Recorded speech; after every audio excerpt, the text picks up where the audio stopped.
Welcome to Boomer Between the Games, presented by Xfinity. I'm your host, Boomer Esiason.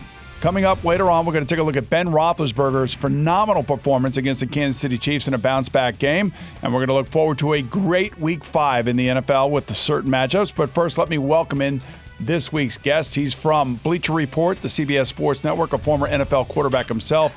His name is Chris Sims. Chris, always great to talk to you, brother. You the man, Boomer. Thanks for having me, man. My pleasure. All right, let's take a look back at Week 4 before we get to Week 5. Steelers, what a performance between them and the Kansas City Chiefs Sunday night. Now, this is the ultimate in bounce-back performance for me. Ben Roethlisberger, 5 touchdown passes, and he said after the Philadelphia Eagle game the week before in which they got blasted by the Eagles, hey, it's all about me. I got to be better, and boy, was he better against the Chiefs. That's the quarterback that could give the Jets a lot of trouble this upcoming weekend when they see New York come to Heinz Field. Yeah, no doubt about it. And I think the other thing that we got to talk about, and this is obvious, is the Le'Veon Bell factor now. Le'Veon Bell, for my money, is the best running back in football. All the things he can do. I mean, just to come back after 3 weeks and basically say, oh, okay, I'm going to run for 140-something yards or 120, whatever it was, comes out and really plays receiver like 8 out of the 9 first plays of the game. I thought it was a brilliant game plan as far as how they kind of indoctrinate him back into the offense a little bit. The way that I like about Pittsburgh is the relationship that has now been built up between Todd Haley, the offensive coordinator, and the trust that he has in Ben Roethlisberger. And when they are playing the way they played Sunday night against the Chiefs, well, I'll tell you what, they are fun to watch. Maybe the most fun offensive team to watch, just short of the Atlanta Falcons and what they're doing. How about the Ravens last week? You talk about 2 units that really came up short in the fourth quarter. First, the Ravens defense give the go-ahead touchdown to Michael Crabtree and Derek Carr, who's off to a great start this year by himself. But also the fact that the Ravens offense could not come back and put Justin Tucker in a position to kick the game-winning field goal has to be really disappointing, especially after a 3-0 start for the Ravens. Yeah, certainly. I mean, the Raiders, the one thing I like about them, Boom, when I watch them on film, their defense has changed the last 2 weeks. And I understand it's the Ravens and the Titans, it's not the best offenses in football.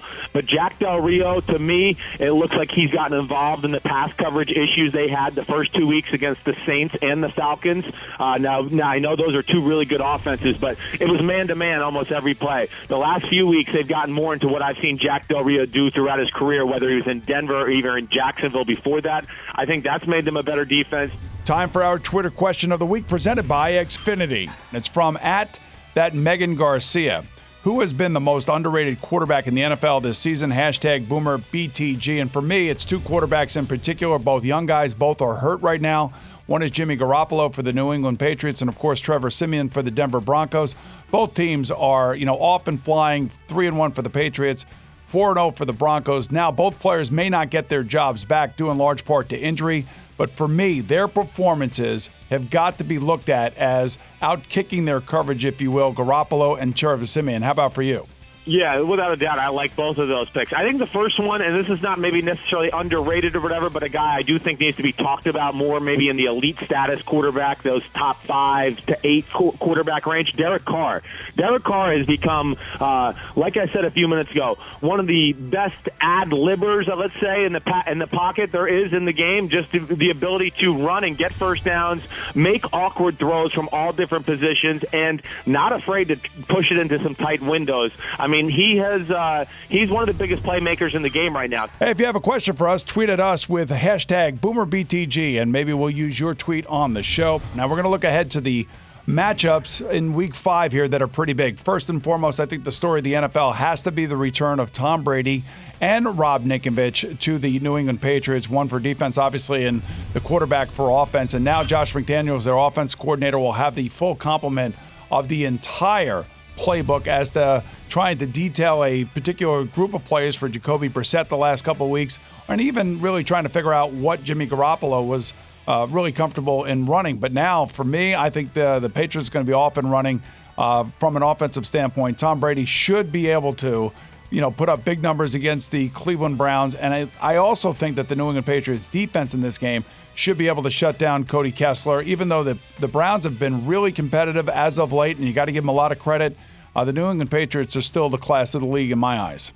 Yeah, I'm with you. Exactly right. And I mean, listen, I know he's Tom Brady and he's amazing. I don't expect him to just be on fire. I mean, let's give the quarterback position a little respect. 4 weeks off is not easy just to jump back in there and just execute at a really high level. You said it. Cleveland's been one of those teams a lot better than people give them the credit for. They got the number one rush offense in football. I don't know if people really realize that. Isaiah Crowell's been running phenomenal. They've had a few of the, Terrell Pryor in the backfield, him running the ball, and a few little wrinkles off that every game, so that's something to watch out for. But yes, at the end of the day, I don't see how Cleveland can generate enough points.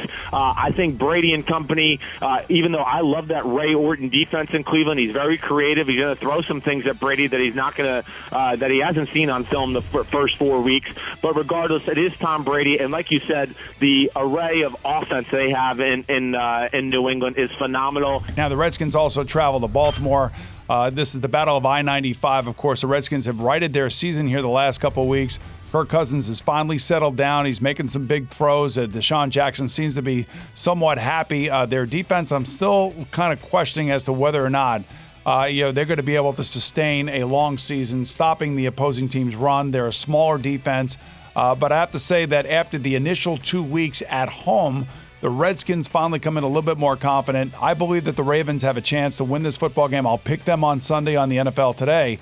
The fact of the matter is I do believe that the Ravens are a big physical football team, which does not match up well for the Washington Redskins.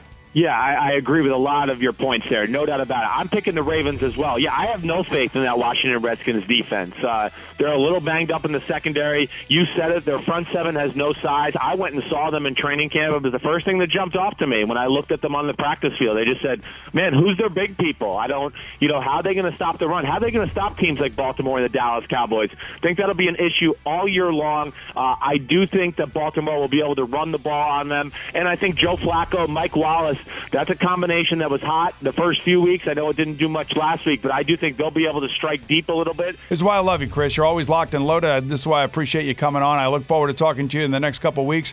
Have a great next couple of weeks during the NFL season. And next week, everybody, Chris Collinsworth will be joining us. Thanks for tuning in to Boomer Between the Games, presented by Xfinity. Xfinity X1 will change the way you experience TV.